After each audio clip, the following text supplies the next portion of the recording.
You know, it's funny, I find myself when I start off these stories, the past couple videos, is me telling people, I just don't give a shit what you think. And I don't. And people say, why do you keep saying that? Why do you keep saying that? I think more the question is for me, because I've got such a low tolerance for dumb. You know, like dumb people just drive me insane. I've been employing people for many years, and I'll tell you what, when you've been a babysitter of adults, you just start to grow an intolerance for dumb.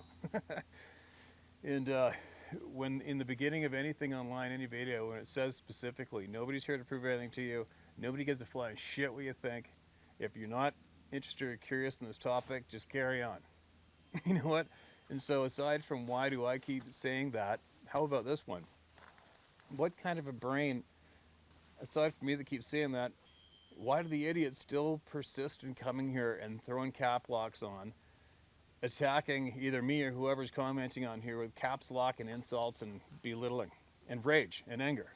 You know, it's so freaking mind-boggling. Humans are absolutely amazing. You know, and once again, if you do not have a serious interest or curiosity for this topic, or if you haven't seen one and you're not interested and it makes you angry and frustrated and you feel compelled to hit caps lock and insult me with names or anybody else, I think the only piece of advice I would have for those people is possibly save up your money, definitely hire a lawyer, and definitely sue your biological uncle for becoming your biological father at the same time. That's probably all I have for you. That's all there is here for you, is that piece of advice, okay? Go sue the ass off your father or uncle and stay off of Sasquatch videos, okay? Okay, onward. Anyway, all right, so I have another Sasquatch story for you guys, and but I want you to take note. You know, my inboxes on all my social media pages are getting flooded with people who are suggesting people for me to contact, different Sasquatch organizations or social media pages, and talk to them about this topic. And here's somebody's number, phone them or talk to them. And that's kind, appreciate that. But just so you guys know, I'm not into it. You know what? Like I said before I started these videos off on my channel was, I really stressed that I'm just not into it. I don't need to prove anything to anybody. I don't need to go sit in groups and talk about it, because this basically just keeps going in the same circle anyway. And like I said, I'm good. I'm good with this topic. For me, I'm good. I accept it. It's happened. I can't change it, and it's over here on the shelf. And I just take it for what it is. You know, somebody bumps into me somewhere and wants to talk about it, fine. But I just don't have the time to go out of my way to join groups and social media pages on this topic. It doesn't really make sense. I just don't have the time. I don't have the time for it. Sorry, I don't. I barely have time to do this. If you knew what I had on the go normally each day, you'd probably commit me to the insane loony bin for sure. But anyway, this is a very interesting story for me to share, because it was back when I was very interested in the topic, and it was back when I was intentionally looking for information on these things nonstop. I've been in contact with John Bindernagel from Comox, and he told me he was going to be doing a thing at the University of Victoria and a talk on these things. And that was around 18 years ago, I think. And I'm like, hell yeah, I'm going to that. So we went and listened to him. It was very informative, very interesting. And there was definitely a handful of people there, and I believe the newspaper was there as well from Victoria. And afterwards, you know, people are kind of milling around talking to John and talking to each other. And I noticed these two ladies talking, the person with the newspaper. And I said, you know, the problem is, as I've said it, you know, dozens of times here, and I stated to these people, I said, well, the problem is you know, people being too scared, too insecure about sharing their stories. And when I said that, there's this man I noticed him earlier. He's a quiet guy. He came alone. He looked like he was about late 40s. And he had a notepad and a pencil, and he had a copy of John's book we just bought. And he's just standing there all quiet. And then I stopped talking, and then he said to me, yeah, I've got a story. We're like, no way. And then we called John over, and he shared a story with us. And this is interesting for me, because at the time, being a professional hunting guide, I was just really trying to rack my brain in the weakness of these things. What's their weakness? How am I going to find one? How am I going to see one intentionally? Maybe videotape it, whatever. And I took note that like with my grandfather's story and numerous other stories, I took note that it was very common for people to surprise encounter these things in creek beds and river beds. And so I was really curious about that. Because at the same time, I am and still am very well, my attitude's changed in these things. I can't explain anything about them now, but at the time I was thinking a little more simply. And I thought the only answer for them to be able to elude us so easily was the fact that they, obviously, their sixth sense, they are way more in tune with it than us. We all have it. But I figured these guys have got to be so in tune with their sixth sense, it's just like us and our eyesight, or our ears. It's just there. We use it every day, and it's part of us. And I think that might be the answer. At the time, I thought it's got to be the answer for these things. That's why I remember this man's story, because it really keyed in on what my feelings were with these things' possible weaknesses. So anyways, he said it was, I forget, at the time he said it was 10 or 15 years earlier, and it was near Cherry Creek, which is south of Kamloops, British Columbia. And he was hunting with a friend of his, and they're split up, and they're in the timber. And the layout of the land was a little confusing the way he described it to me, because he said he was in the timber looking downhill through a draw, and he said way down there in the draw, he just noticed something black go from one tree to the next, kind of a glimpse of something black moving through the timber. And he saw it again, and lost sight of it, didn't know what it was, and he said all of a sudden, boom, there it was right in front of me, is what he said. And he said this thing, I'm like, well, how far away? And he said, oh, it's about 18 yards. I'm like, oh, wow, right in front of you. He's like, oh, yeah. And this man's demeanor was he was a very mild-mannered guy, very quiet guy, very matter-of-fact guy. You could tell by his delivery, the way he was talking, the way he was looking at us, he wasn't looking for attention. He definitely wasn't looking for attention. I mean, he went through that whole talk from Dr. John Benernagel. He never raised his hand once, never said a word. And he didn't say anything until I mentioned, it's sad that people are too scared to talk about it. And that's what triggered him into speaking up quietly. He was only talking to me and John when he told the story. So he said that all of a sudden this thing's right in front of him, about 18 yards. Maybe 18 feet? 18 yards. 18 yards, I think. Either way, who cares? It's close. So he said it was looking at him, and the way he described his body, it kind of creeped me out, because he said it was just like going like this. He said it was like stooped over, swaying back and forth a little bit, looking at him. And he said he could tell by the expression on his face, it was kind of freaked out seeing him. He said the expression on his face was looking at him like it was like, holy crap, it's a human. Something towards that line. And he had a 30-06, I'll never forget. He had a scope 30-06, and he put his gun up, crapping himself. And he said he put the scope up on it and had it on his face the whole time, had the safety off.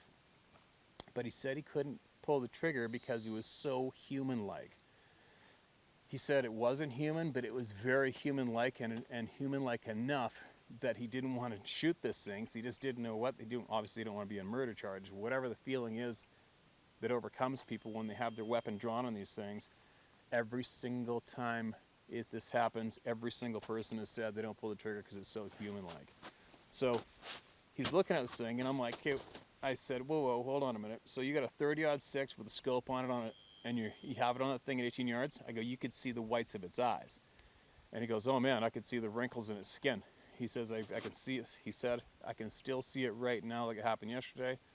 He said, I put that scope from one eyeball to his other eyeball, down to his mouth, and back up to his forehead. He got to see that thing's face crystal clear, broad daylight.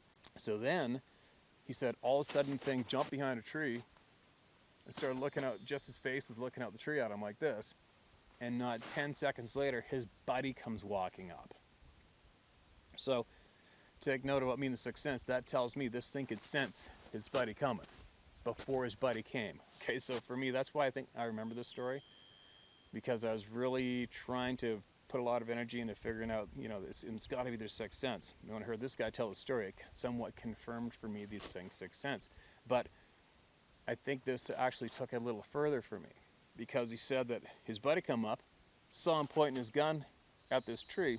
His buddy saw the look on his face. He's like, what's going on? What's going on? He's like, look, check it out, check it out. And he said his buddy looked up and started shitting himself, going, holy shit, holy shit. And he put his gun up, and when his friend put his gun up, he said the thing really hit. It really got behind the tree. I was just poking out and looking at it. And then his buddy put his gun down. Oh my God, what the hell is it? And he said when his friend's rifle went down and he had his gun up, then the thing stuck his whole face out and looked at them. And then his buddy'd bring his gun up and the thing would really hide. I'm like, he said it was almost like they were controlling it. Face out, face in, face out, face in. Whoa, whoa, like that, you know, is the way he described this encounter. So I'm like, because I also was wondering at the time if these things are very in tune to the sixth sense. I was wondering, I was as well starting to wonder back then, can they pick up on our demeanor? Can they pick up on our personality? Can they sense what's really going on inside our heads at the time, you know? Can they really sense what's going into their thoughts? Possibly. I don't know. And I used to always think if they can, I must come across as a frickin' mass murderer because I've been a hunting guide for many, many years, and I've been hunting for many years. I don't know. It's just, you're speculating. You're wondering, you know? And I asked the guy, I go, what's your buddy's personality like? Like, is he a killer? Has he been hunting a lot? And he goes, oh, no, he's definitely more of a trigger-happy guy than I am, that's for sure. I'm like, bingo. So, you know, he got across to us that his friend's character personality was more on the trigger-happier kind of guy than he was. And by the actions of this thing behind the tree, really hiding, when his buddy brought the gun up, and then his buddy put the gun down, then he'd stick its whole head out, even though the other guy's gun was up. That's pretty interesting to me. And that kind of says a lot in a way if you are inquisitive about what these things can pick up and what we're putting off. So anyway, after a while, I guess this seesaw action went on, hide and seek, hide and peek went on, he said, for a couple minutes, and then all of a sudden he said the thing just completely hid behind the tree, and then that was it. And then he said that all of a sudden he was absolutely full of anxiety, terror, and had a massive, massive urge for flight and to get the hell out of there. And they never saw it again, and they took off. His buddy was really shook up and tore up about it, and they left. But he did say that, I as well took note that in the very beginning he said, when they first looked at each other, and when he first seen it standing there, full on standing in front of him, he said that obviously it was scared the crap out of him, but then he said that all of a sudden he just felt a weird flooding of calm sensation. He said he just felt calm, like everything's cool, and he's safe, and nothing's threatening. That's a little odd. It's not a common thing to hear, I don't think. I don't know, but I always took note of that. I'm like, oh, wow, that's pretty crazy. So possibly, maybe that thing got across to him, you know, I'm not going to kill you, and let him know. Somehow, if they are in tune to the sixth sense, if they are in tune and picking up what we're giving off or passing on what they're giving off, you never know. Who knows? I don't have the answers. I can't explain it. And I know nobody else can. And if they can, they know a lot more than we do, and they're not going to share it with us. There you go. So there's another story. Okay. So anyways, while you guys are here, if you know a fly fisherman, if anybody are a fly fisherman and you want a full-on fly fishing app with probably North America's best fly fisherman's knowledge damned in it, I'll put a link at the end of the video here that anybody can pick it up. And if you don't want to pick it up, at least tell a friend who's a fly angler to grab this thing. Because if you've been following any of my content or what I do normally, you can tell there's no BS, no sponsorship, no celebrity crap. It's all true, honest knowledge we're trying to deliver to everybody to help them, okay? And these Sasquatch stories that just come across by accident, I've been hounded by people on social media for a long time, asking me if I've ever seen one, can you please tell us? And I haven't had time. And I thought, okay, what the hell, I'll crack open a couple stories and share them here. And I can't believe the interest and the reaction that people are dropping on my Sasquatch stories that I've accumulated over the years. Is kind of overwhelming, but whatever you want to hear them, I'll share them with you. And that's all I'm doing. I'm not here to prove anything once again. But anyways, get back to the Stillwater Fly Fishing app. If you are a fly fisher or know somebody, you gotta make them aware of this thing. I think it was ranked top fly fishing app for 2018 next to Orvis's. Orvis won that #1 title only because of their brand for sure, because I've checked out their app, and it's definitely not as helpful as this one, okay? So that's another thing for all you people out there as well. You might think I'm on here to make money and that's it. If I was, I would be hammered and annihilated with nothing but sponsorships, and I'm not. because I waive all that, because I'm keeping true professional knowledge is what I have to deliver. That's all we're delivering, and with no bullshit. There you go.